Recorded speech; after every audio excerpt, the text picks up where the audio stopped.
Hey guys, ReallyX here. So yeah, I'm back with another deck profile. This time this deck isn't a really sort of like new deck. It's actually pretty old. It's from BTO 7. This deck is actually my Sword Magician Sarah deck. It happens to be my first competitive deck, and yeah, my current English deck. So yeah, but recently I found that the market wasn't too nice towards English decks, so I decided to trade her away for a Jap deck. So yeah, as such, I'll be doing this deck profile. So without further ado, let's get started. So for the starter, I play Smiling Presenter. Um, she's actually a new card that actually wasn't really during Sword Magician's time, because Sword Magician's era was released in BTO 7, but she's a BTO 9 card. So but for this Sarah deck, it's more of a beatdown deck, so it isn't really doesn't really conform to the normal Pure Moon decks, like with the soul charging and stuff. So cards like Go Across the Gap wasn't it was useful when I did play it in the past, but it's more useful to actually get her to find Crimson Beast, and yeah, but it is quite based on luck because the skill is Color Blast 1, Soul Charge her, you get the top 10 cards of your deck, and you choose a Pure Moon from there and so charge it. So if there is Crimson Beast, obviously we will so charge Crimson Beast. And yeah, but for Girl Across the Gap, she was used to take out stuff like Turquoise when I did ride her, and both of these are pretty good options with this deck. I also did try the Great Tree Searcher, but I found that she was a bit too inconsistent, and the 4K booster was a bit lacking. So yeah, that's why I chose to stick with Smiling Presenter. So next up for Great Trees, I play 4 Sword Magician Sarahs, 1 SP of course, because SPs are OP. And yeah, Sword Magician has a really unique skill. Essentially, her skill is if she drive tracks a Great Tree, you can choose a Great Tree on the field. So like Midnight Invader, put him into soul, and choose any unit from your soul and take it out. Um, Most of the times when the skill does get off, I do put the Great Tree in and take it back out, so he gets attacked for 4th attack. Unless there is a purple trapezius in the soul, which in that case will combo well to create another new column. Her second skill is when she's boosted by a Pure Moon, she gets plus 3k. So it is really good to set up high numbers in the Vanguard column. The highest number she can reach in this deck is 22k, so 21k Vanguards and MLB, they all have to fear her. Yeah, cross rights are a bit safe, but still not too safe. Next up for Great Trees, I play 4 Midnight Invaders. Midnight Invaders are just 12k attackers when they attack the Vanguard, and why I play Midnight Invader instead of cards like Alice, which I've actually tried, because Alice is just a 10k, so if Alice does go into the soul and come out, it does pressure the opponent, but in the age where most Vanguards are 11k, having a 10k to attack again usually isn't very useful. So as such, I decided to stick with Midnight Invader, and yeah, so you can attack on the column on its own. And especially with Turquoise Beast Tamer behind it, it attacks for 21k, which is another perfect number. Next up, let's go to the grade 2, starting off the 4 of the main right target. 4 Barking Cerberus, it's 10k, especially now in the meta where almost all of your opponent's Vanguards are going to be 9k because they have skills and stuff. Having a 10k Vanguard does give you a 10k no pass, which is really good in case your opponent has stuff like Mobius Breath and other irritating 9k Vanguards.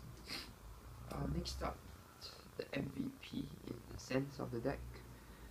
4 Crimson Beast Tamer, 1 SP of course as well. And Crimson Beast Tamer, her skill is if I have a Crimson Beast Tamer in the soul, in the Vanguard or Vanguard circles, she gets plus 3k. So she attacks for 11k, and yeah, it is pretty good, I guess, because 11k attackers can attack on its own towards 11k Vanguards. Um, but the fact that it's an 8K base is slightly weaker, but it doesn't really matter because this card is a BT03 card, so it's kind of old. But yeah, in the current meta, it's still quite good, I would say. Next up for the last grade 2 is a kind of an interesting tech choice. I play 3 Fire Breeze Carry. Fire Breeze Carry is basically the Libra clone, so if your attack hits, Color Blast 2 and draw a card.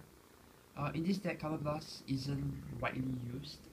It's only used by the starter and her, so yeah, she does have, if you don't get Hail Trigger, she does have 4 open damage to work with, and that is pretty deadly, I would say. For grade 2s, before I decided to change the deck choice, I actually played Dancing Princess of the Night Sky. Because Dancing Princess of the Night Sky, with a Counter Blast, you can put Crimson Beast in the soul immediately. But with Smiling Presenter, there is no need for her to essentially be here, so I decided to play carry instead. I've also tried to play Drawing Dread, but it doesn't work as well because it's a 7K base, so, and usually the feel for Pure Moon for this particular Pure Moon that isn't that great, so yeah, it didn't work too well. So yeah, Fire Breeze Carry is still one of the best grade 2s for this deck. Moving on to grade 1s, of course, in the current meta we play 4 Negates, and next up 3 8Ks, so Dark Matter Bicon.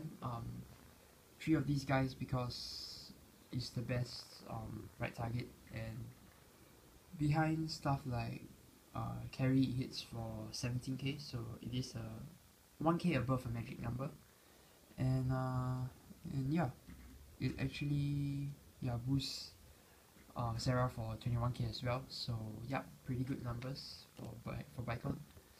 And the second MVP of the deck, which I also have a SP version of, Turquoise Beast Tamer, the 9K booster in this deck. When I play this deck and I have 3 Turquoise Beast Tamers in the back row, so everything boosts for 9, it's one of the most lethal combinations because with Midnight Invader attacks for 21, with carry attacks for 18, so it does hit cross rights, and with its counterpart attacks for 20, so to all those other 10k vanguards out there, gotta beware of Turquoise Beast. Turquoise Beast Tamer, yep. This card does really help to push for games, so the more the merrier, yeah, so that's what I play for. And lastly, my tech choice of that is 3 Purple Trapezist. Purple Trapezist is good, especially for Sarah, because when Sarah's skill does activate, so let's, yeah, Sarah, Midnight Invader goes in, I can take up a Purple Trapezist, call, put something that has already attacked into the soul, and take out Midnight Invader again. So attacks for 18k to the Vanguard, and it's pretty good even though it's just 6k, but it's also an ideal ride because if you have it in the soul, it's more of an advantage rather than a disadvantage. So Purple Trapezist also does help you to get your Crimson Beast in the soul, because you can call a Crimson Beast and then call Purple Trapezist, put her into the soul and take something out. So yeah, pretty good card, Purple Trapezist. For my grade 1s, I used to play Midnight Invader as well, but Midnight Bunny, I mean. But in this deck, Bunny isn't as threatening because there isn't usually a good amount of cards in your soul. So yeah, Bunny usually my opponents just let Bunny hit because yeah, this deck doesn't really soul charge on a normal basis, so it does render it kind of useless. Yeah, so that's it from my first few cards. Yeah, my grade 3s to 1s. Next up will be my grade 0s, my trigger lineup. For trigger lineup, I play the normal trigger lineup, so it's just 4 crits, 4 more crits, 4 Rainbow Magician, the best draw ever. So yeah, he does pressure a lot, and of course you get the soul charge him and reshuffle. So when you soul charge, this actually is the only medium for soul charging. So Rainbow Magician sometimes comes in clutch for me and soul charges a Crimson Beast, so that is really perfect sometimes. And yeah, lastly for heals.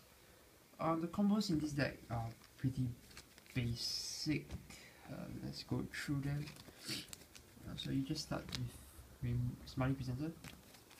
Your ideal right target would be a Vicon, moves to the back. Then you call a Barking Cerberus, use his skill, use her skill, put into soul, and hopefully there is a Crimson Beast. So once Crimson Beast is in the soul, it's pretty much easy from there on, because this deck hits really great numbers. So yeah, all in all, I really do like this deck. If it was a Japanese deck, I would actually keep it, but currently I'm trying to get rid of all my Vanguard stuff before season 4. So yeah, I just decided to sell this, and yeah, so that's it for this deck profile. I hope you guys enjoy it, and for those who are still playing Sarah, I hope this gives you a new insight to the builds that are available now. And yeah, so guys, thanks for watching, and catch you guys later. Bye.